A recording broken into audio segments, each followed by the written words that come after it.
Welcome to స్వతంత్ర news. నేను అబిత. ముందుగా హెడ్లైన్స్. కాసేపట్లో పల్నాడు జిల్లాకు సీఎం జగన్ వరికపుడిచెల ప్రాజెక్టుకు శంకుస్థాపన.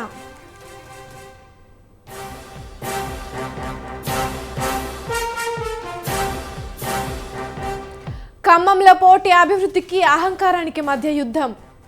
దొంగ ఓట్లతో గెలవాలని చూస్తున్నారన్న తుమ్మల.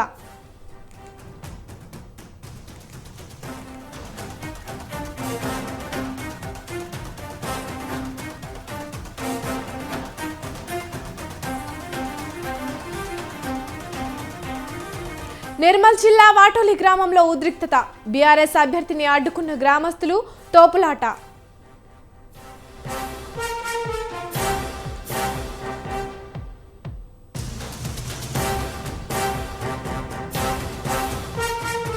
మంత్రి సబిత అనుచరుడి ఇంట్లో ముగిసిన ఐటీ సోదాలు. నరేందర్రెడ్డి ఇంట్లో 7,50,00,000 స్వాధీనం.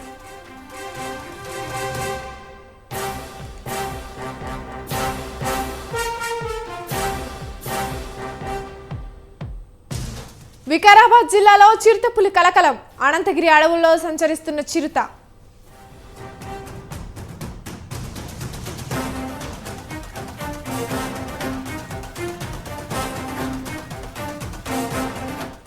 ఆగ్నేయ బంగాళాఖాతంలో అల్పపీడనం నేడు వాయుగుండంగా మారే అవకాశం.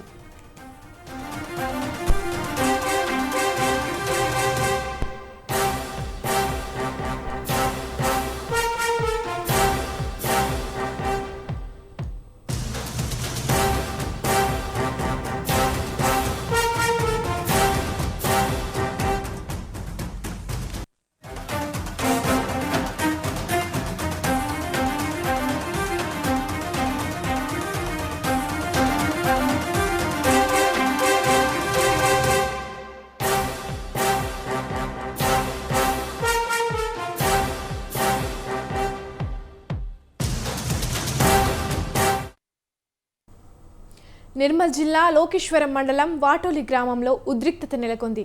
బీఆర్ఎస్ కార్యకర్తలు, గ్రామ యువకుల మధ్య వాగ్వాదం చోటు చేసుకుంది. ప్రచారంలో భాగంగా వాటోలి గ్రామంలో బీఆర్ఎస్ అభ్యర్థి విఠల్ రెడ్డి ప్రచారం నిర్వహిస్తూ వాటోలి గ్రామానికి వచ్చారు. ఈ క్రమంలో బీఆర్ఎస్ అభ్యర్థి విఠల్ రెడ్డి ప్రసంగం చేస్తుండగా స్థానిక యువకులు అడ్డుకున్నారు.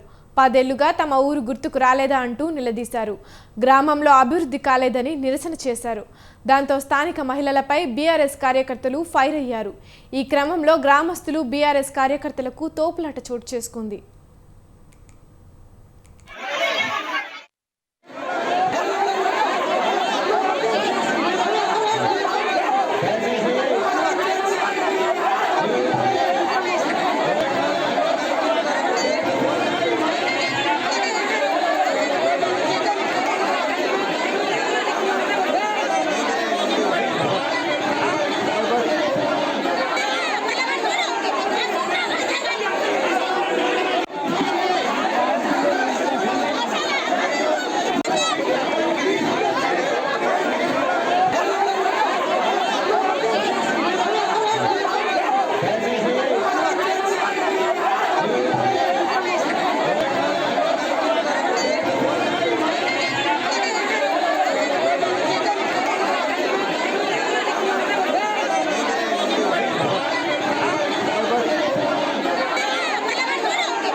నిర్మల్ జిల్లా లోకేశ్వరం మండలం వాటోలి గ్రామంలో ఉద్రిక్తత నెలకొంది.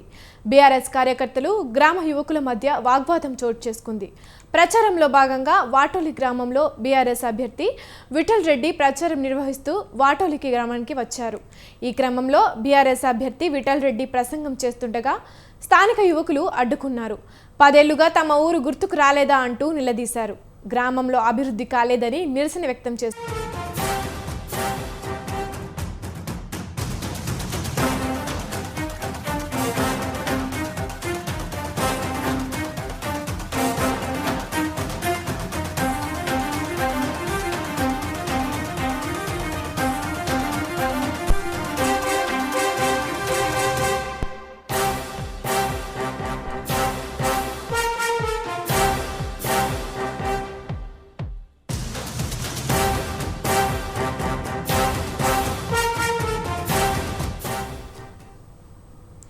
సీఎం వైఎస్ జగన్ ఇవాళ పల్నాడు జిల్లా మాచర్లలో పర్యటించనున్నారు.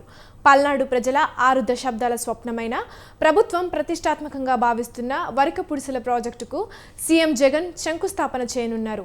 ఉదయం 10 గంటల ప్రాంతంలో తాడపల్లి నివాసం నుంచి బయలుదేరి మాచర్ల చేరుకుంటారు. మాచర్లలో చెన్నకేశవ్ కాలనీ ఎదురుగా ఏర్పాటు చేసిన బహిరంగ సభాస్థలి వద్ద ప్రాజెక్టుకు శంకుస్థాపన చేస్తారు. అనంతరం అక్కడే ఏర్పాటు చేసే బహిరంగ సభలో ప్రసంగించి తిరిగి మధ్యాహ్నం తాడపల్లికి చేరుకుంటారు.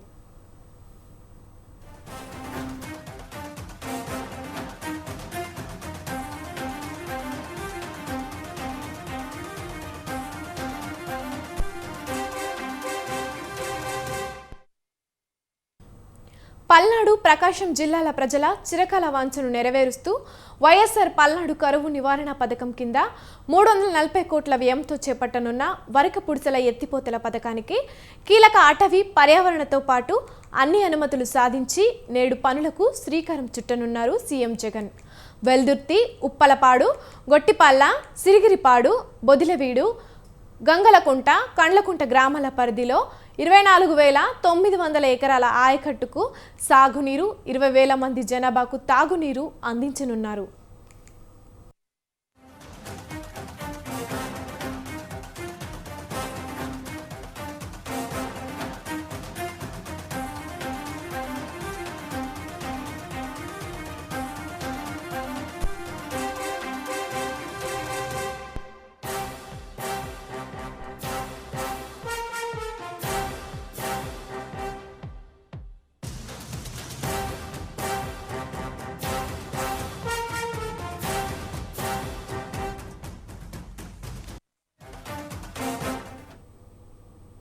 రాష్ట్రంలో పూర్తిగా పైప్లైన్ల ద్వారా నీరందించే తొలి ప్రాజెక్టు వరకపుడిసెల ప్రాజెక్టు. 4 పంపుల ద్వారా 281 క్యూసెక్కుల నీటి సరఫరాను అందించనుంది. 1.57 టీఎంసీల నీటిని ఎత్తిపోసి 7 గ్రామాల్లోని 24,900 ఎకరాలకు సాగునీరు, 20,000 మంది జనాభాకు తాగునీరు అందించనుంది. ఇప్పటికే అటవీ ప్రాంతంలో పంప్ హౌస్ నిర్మాణానికి national board of wild life, అటవీ, పర్యావరణ విభాగాల నుండి కీలకమైన అనుమతులతో ఇక పనులకు శ్రీకారం చుట్టనున్నారు. వరకపుడిసెల ఎత్తిపోతల పథకం ద్వారా కృష్ణానది జలాలను మళ్లించి వెనుకబడిన మెట్ట ప్రాంతాల ప్రజల కష్టాలను జగన్ సర్కారు తీర్చనుంది.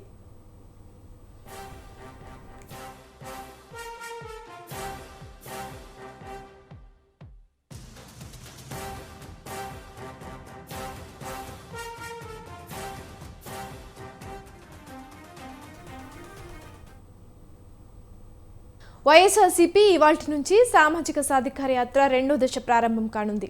నవంబర్ 15 నుంచి 30వ తేదీ వరకు ఈ సామాజిక సాధికార బస్సు యాత్ర కొనసాగుతుంది. 2వ విడత మొదటి రోజు శ్రీకాకుళం జిల్లా నర్సన్నపేట, గుంటూరు జిల్లా పొన్నూరు, శ్రీ సత్యసాయి జిల్లా హిందూపురం నియోజకవర్గాల్లో సామాజిక సాధికార యాత్ర జరగనుంది.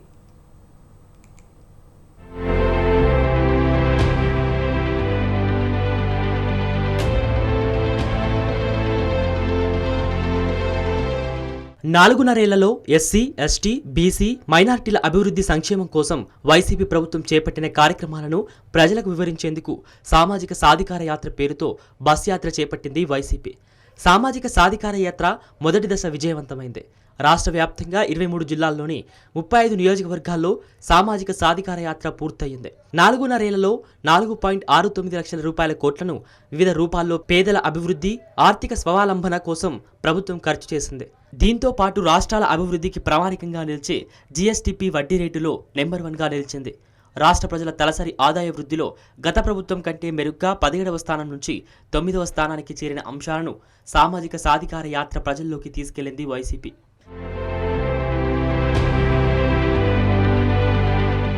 సామాజిక సాధికార యాత్ర మొదటి దశలో 23 జిల్లాల్లో 35 నియోజకవర్గాల్లో సామాజిక సాధికార బస్ యాత్ర పూర్తి అయ్యింది.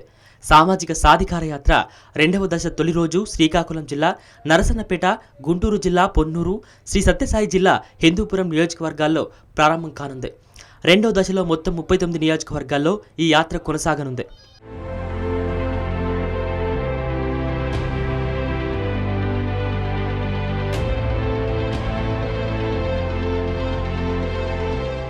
వైసీపీ ప్రభుత్వం 4.5 ఏళ్లలో చేసిన అభివృద్ధిని సామాజిక సాధికార బస్ యాత్ర ద్వారా ప్రజలకు వివరించే ప్రయత్నం చేస్తుంది. రాబోయే ఎన్నికల్లో ప్రజాబలాన్ని కూడగట్టుకునే ప్రయత్నం భాగంగా వ్యూహాత్మకంగా అడుగులు వేస్తుంది. వచ్చే ఎన్నికల్లో ఇది ఎంత మేరకు ఫలిస్తుందో వేచి చూడాల్సిందే.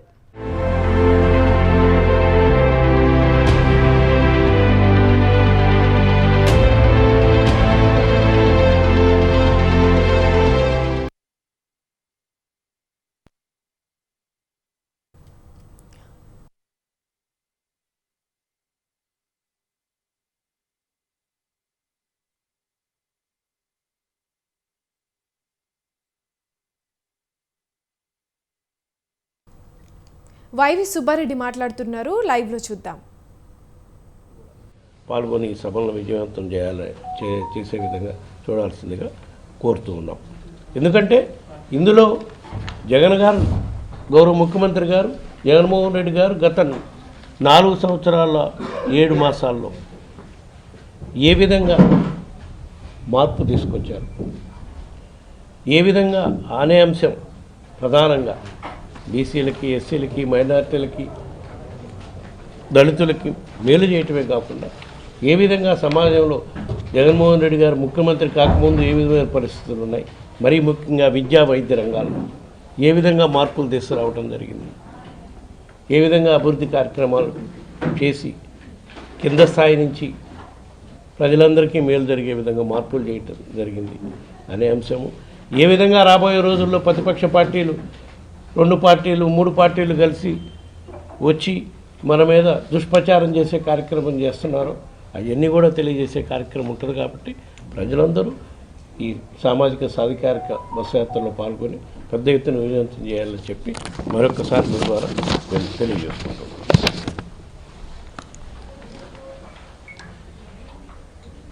ఇంకేమైనా ఉందమ్మా?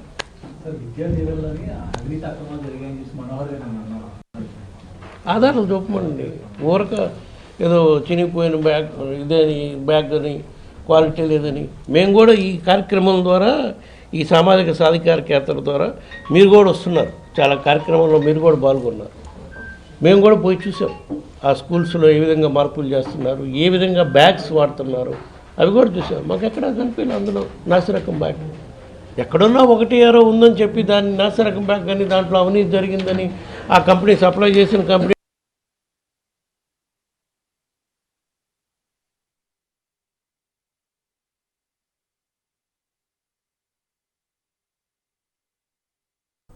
మంత్రి కేటీఆర్ నీలోఫర్ కేసులో సందడి చేశారు. ఓ ఇంటర్వ్యూ కోసం బంజారాహిల్స్లోని నీలోఫర్ కేఫ్కు వెళ్లిన కేటీఆర్ అక్కడున్న వారిని పలకరించారు. వారితో కలిసి ఛాయ్ తాగుతూ సరదాగా మాట్లాడారు. చిన్నారిని ఎత్తుకొని ఆడించారు. ఈ క్రమంలో కేటీఆర్తో సెల్ఫీలు తీసుకునేందుకు పలువురు ఉత్సాహం చూపించారు.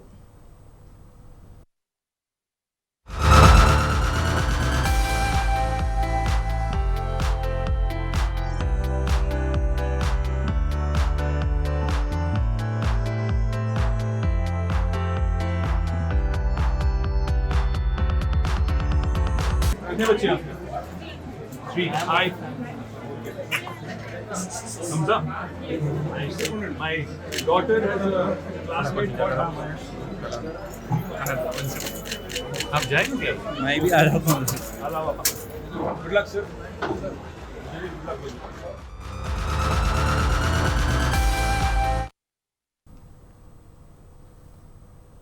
మహేశ్వరం నియోజకవర్గం కాంగ్రెస్ పార్టీ అభ్యర్థి విజయాన్ని కాంక్షిస్తూ సర్నూర్ నగర్ డివిజన్లో పలువురు పార్టీ నేతలు ఎన్నికల ప్రచారాన్ని నిర్వహించారు. శంకర్ నగర్, జస్వాల్ కాలనీ తదితర ప్రాంతాల్లో విస్తృతంగా ప్రచారాన్ని చేపట్టారు.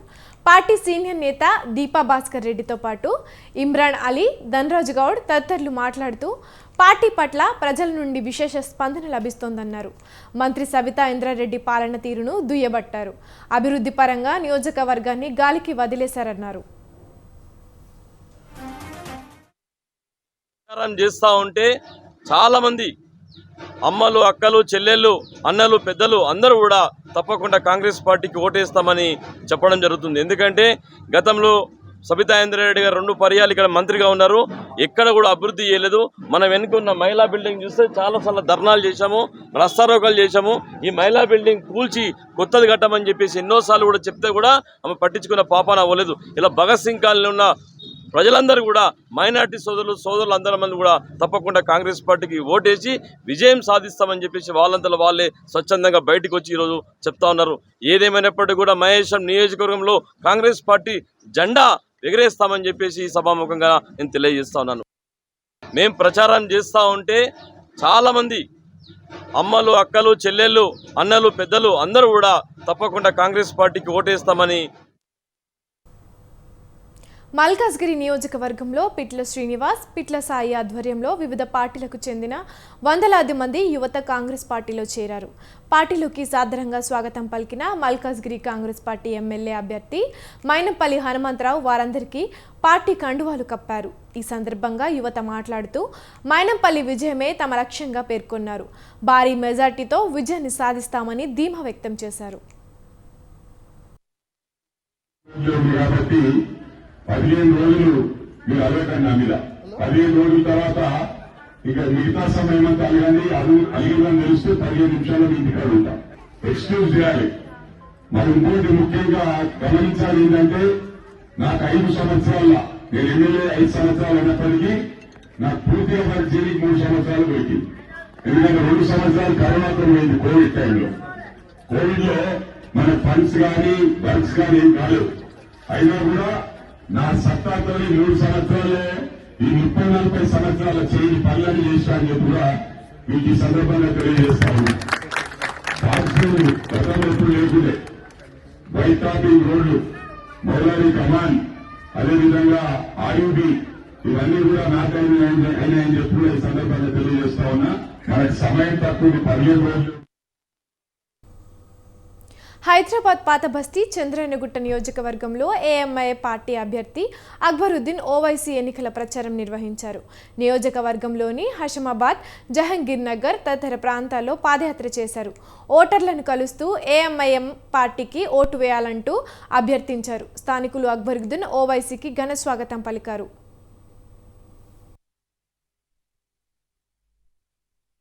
चंद्रायनगुट्टे में ही होगा इंशाअल्लाह।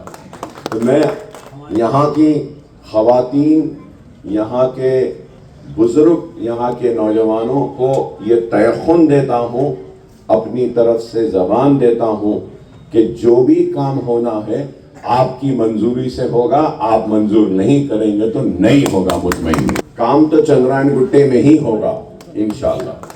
तो मैं यहाँ की ख़वातीन, यहाँ के बुजुर्ग, यहाँ के नौजवानों को ये तयख़ुन देता हूँ, अपनी तरफ से ज़बान देता हूँ कि जो भी काम होना है आपकी मंजूरी से होगा। आप मंजूर नहीं करेंगे तो नहीं होगा। मुतमईन काम तो चंद्रायनगुट्टे में ही होगा इंशाअल्लाह। రంగారెడ్డి జిల్లా ఇబ్రహీపట్నంలో జరిగిన ఎన్నికల ప్రచారంలో భాగంగా నిర్వహించిన సీఎం కేసీఆర్ సభను విజయవంతం చేసినందుకు ఇబ్రహీపట్నం ప్రాంత ప్రజలకు బీఆర్ఎస్ అభ్యర్థి మంచిరెడ్డి కిషన్ రెడ్డి ధన్యవాదాలు తెలిపారు. కేసీఆర్ దిశానిర్దేశంతో 2,931 కోట్ల రూపాయలతో ఇబ్రహీపట్నం అభివృద్ధి చేశామని తెలిపారు. అనేక సంక్షేమ కార్యక్రమాలు అందించామని చెప్పారు. సీఎం కేసీఆర్ ఇబ్రహీపట్నంకి స్పెషల్ ప్యాకేజీ కింద ఎక్కువ నిధులు ఇచ్చి అభివృద్ధి కార్యక్రమాలు చేస్తానని హామీ ఇచ్చారని తెలిపారు. నిరుద్యోగులకు ఫాక్స్కాన్ లాంటి కంపెనీలో 20,000 మందికి ఉపాధి అవకాశాలు కల్పిస్తామని హామీ ఇచ్చారు. బీఆర్ఎస్ అభ్యర్థిని గెలిపించాలని పార్టీ నేత మంచిరెడ్డి ప్రశాంత్ కుమార్ రెడ్డి కోరారు.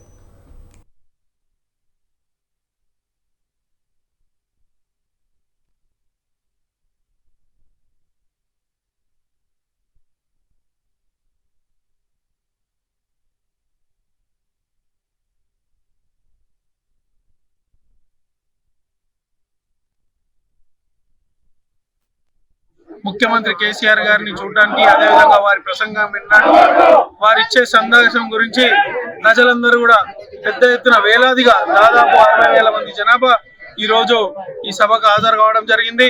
అదేవిధంగా ఈ సభతోని ఈ నియోజకవర్గంలో తిరిగి బీఆర్ఎస్ పార్టీ గెలవబోతుంది. మళ్ళీ ఎమ్మెల్యేగా మంచిరెడ్డి కిషన్ రెడ్డి గారు గెలవబోతున్నారని స్పష్టమైంది. అదే కాకుండా ప్రతిపక్షాలు ఈ రోజు ఏం తోచని పరిస్థితిలో వాళ్ళు ఏం చేయాలనే ఆలోచనలో పడ్డారు. కాబట్టి ఇబ్రహీంపట్నం గడ్డ బీఆర్ఎస్ పార్టీ అడ్డా అని చెప్పి ఈ సందర్భంగా తెలియజేసుకుంటూ ఇబ్రహీంపట్నం గడ్డ పైన నిర్వహించిన ప్రజా ఆశీర్వాద సభను ముఖ్యమంత్రి కేసీఆర్ గారిని చూడడానికి, అదేవిధంగా వారి ప్రసంగం వినడానికి, వారిచ్చే సందేశం గురించి ప్రజలందరూ కూడా పెద్ద ఎత్తున వేలాదిగా దాదాపు 60,000 మంది జనాభా ఈ రోజు ఈ సభకు హాజరు కావడం జరిగింది. అదే హైదరాబాద్లో 3 రోజులుగా జరుగుతున్న ఐటీ సోదాలు ముగిశాయి. మంత్రి సబితా అనుచరుడి ఇంట్లో సోదాలు ముగిశాయి. నిన్న మొన్న హైదరాబాద్లో 7 చోట్ల ఐటీ అధికారులు తనిఖీలు చేశారు. ఫార్మా కంపెనీ యజమాని ప్రదీప్ రెడ్డి, రియల్టర్ కోట్ల నరేందర్ రెడ్డి ఇళ్లలో తనిఖీలు చేశారు. ఈ క్రమంలో నరేందర్ రెడ్డి ఇంట్లో 7,50,00,000 స్వాధీనం చేసుకున్నారు. తెలంగాణ ఎన్నికల కోసమే ఈ డబ్బును సమకూర్చినట్లు ఐటీ శాఖ అధికారులు భావిస్తున్నారు.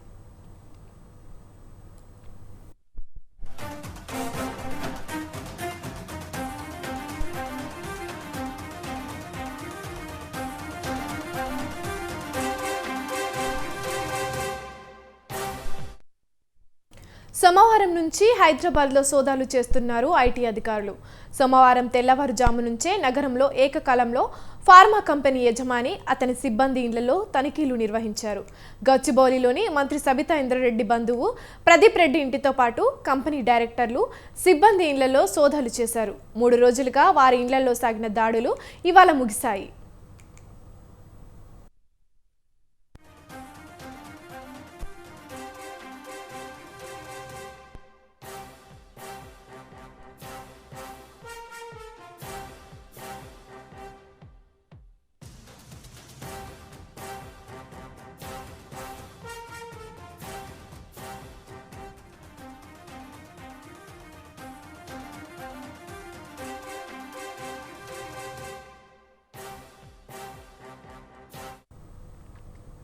తెలంగాణలో ఎన్నికలను స్వేచ్ఛగా, నిష్పక్షపాతంగా నిర్వహించేందుకు చర్యలు చేపట్టినట్లు ఎక్సైజ్ శాఖ జాయింట్ కమిషనర్ బుద్ధ ప్రకాష్ తెలిపారు. ప్రతి యూనిట్లో సీసీటీవీ కెమెరాలతో పాటు 24/7 వాచ్ మరియు వార్డ్ సిస్టమ్ను ఏర్పాటు చేసినట్లు వివరించారు.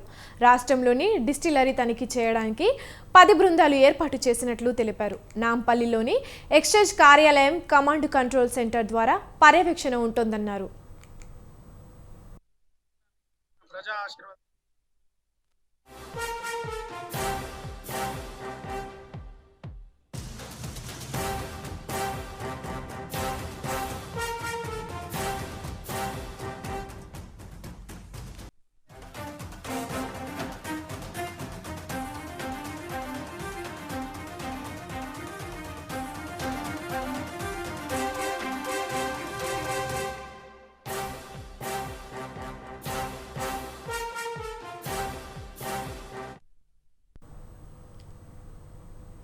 ఏపీ రాష్ట్ర గవర్నర్ అబ్దుల్ నజీర్కి రాష్ట్ర ఎస్టీ కార్పొరేషన్ మాజీ చైర్మన్ ఎం దారు నాయక్, టీడీపీ రాష్ట్ర ఎస్టీ సెల్ అధ్యక్షులు దొండదొరల లెటర్ రాశారు.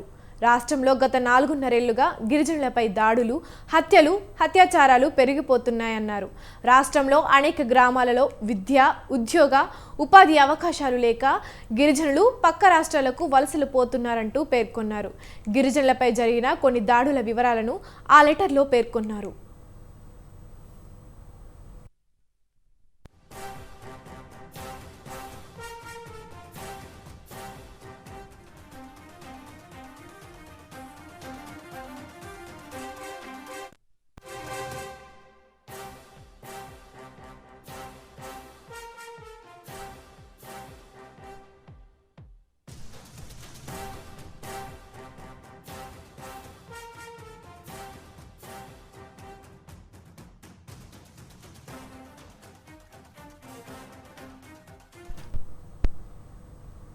తిరుమల కేంద్రంగా వైసీపీ నేతల ఆధ్వర్యంలో ఎర్రచందనం స్మగ్లింగ్ విస్తృత స్థాయిలో జరుగుతోందన్నారు తెలుగు యువత రాష్ట్ర ప్రధాన కార్యదర్శి రవినాయుడు. స్మగ్లింగ్ను అరికట్టాల్సిన టీటీడీ విజిలెన్స్ విభాగం అధికారులు, పోలీసులు ప్రేక్షక పాత్ర వహిస్తున్నారంటూ ఆగ్రహం వ్యక్తం చేశారు.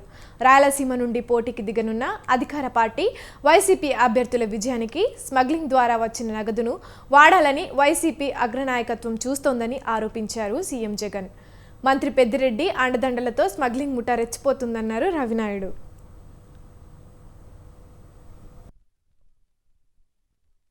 ఏదైతే ఉందో ఇది జాతీయ సంపద.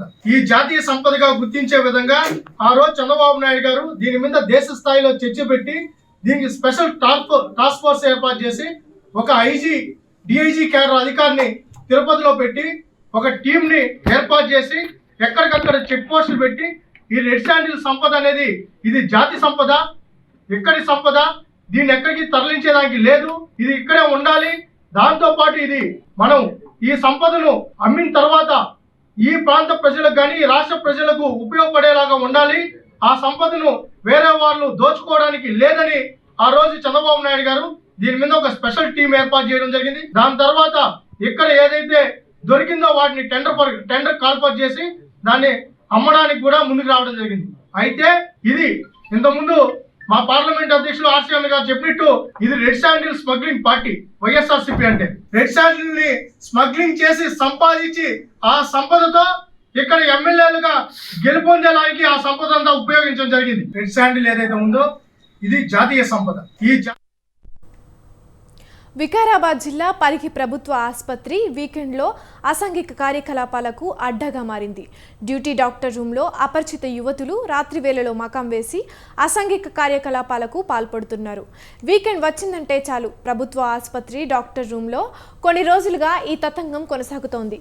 ఆసుపత్రిలో ఏకంగా డ్యూటీ డాక్టర్ చేసే లీలలు అడ్డంగా కెమెరాకు చిక్కాయి. అదే రూమ్లో నైట్ మొత్తం డాక్టర్ రేహాన్తో పాటు మరో యువకుడు, 2 యువతులు ఉన్నారు. ఇదేమని ప్రశ్నించగా తన జూనియర్లను ట్రైనింగ్ కోసం తీసుకొచ్చానని బుకాయించాడు డ్యూటీ డాక్టర్ రేహాన్. డాక్టర్ రూమ్లో అపరిచిత యువతులు ఉన్న వ్యవహారం డీసీహెచ్ఎస్ను సూపరింటెండెంట్ను వివరణ కోరగా తమకు ఎలాంటి సమాచారం లేదని, తమ ఆసుపత్రిలో ట్రైనింగ్ కోసం జూనియర్ డాక్టర్లను అనుమతి లేదని వెల్లడించారు. ప్రభుత్వ ఆసుపత్రి అసాంఘిక కార్యకలాపాలకు అడ్డగా మారిందని, ఉన్నతాధికారులు పట్టించుకోకపోవడంతో ఇలాంటి కార్యక్రమాలు జరుగుతున్నాయని, గతంలో కూడా ఇలాంటి ఘటనలు జరిగాయని స్థానికంగా విమర్శలు వెల్లువెత్తుతున్నాయి. దివాళీ రోజు డ్యూటీ డాక్టర్ రెహాన్ వాళ్ళ ఫ్రెండ్స్ని ఎవరిని ఇన్ఫామ్ చేయకుండా తీసుకొని రావడంతో కొంచెం హాస్పిటల్ ఎన్వైర్న్మెంట్ అవన్నీ హెల్దీ ఎన్వైర్న్మెంట్కి డిస్టర్బ్ చేయడం వల్ల అతని మీద స్ట్రిక్ట్ యాక్షన్ తీసుకున్నాము. మెమో ఇష్యూ చేశాము. ఫర్దర్గా అతని టర్మినేషన్ కోసం డీసీహెచ్ఎస్ సార్కి కూడా ఒక లెటర్ పెట్టాము మేము.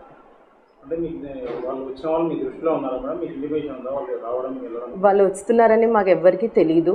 Because it was holiday day, Diwali ఉండేది. అతను డాక్టర్ రెహాన్కి డ్యూటీ వేసాము. వాళ్ళు వస్తున్నారని మాకు ఎవ్వరికి ఇన్ఫర్మేషన్ కూడా లేదు. మాకు ఇన్ఫర్మేషన్ ఉంటే ఎందుకు తీసుకుంటాం ఇలాంటివి? మాకు ఇన్ఫర్మేషనే లేదు. ఇన్ఫర్మేషన్ తెలియగానే ఇమీడియట్గా అతని మీద స్ట్రిక్ట్ యాక్షన్ తీసుకున్నాము. మేము స్పాంటేనియస్గా ఇష్యూ చేసాము. ఇంకా ఫర్దర్గా ఇవి ఇప్పటి వరకున్న బులెటిన్ అప్డేట్స్. చూస్తూనే ఉండండి స్వతంత్ర న్యూస్.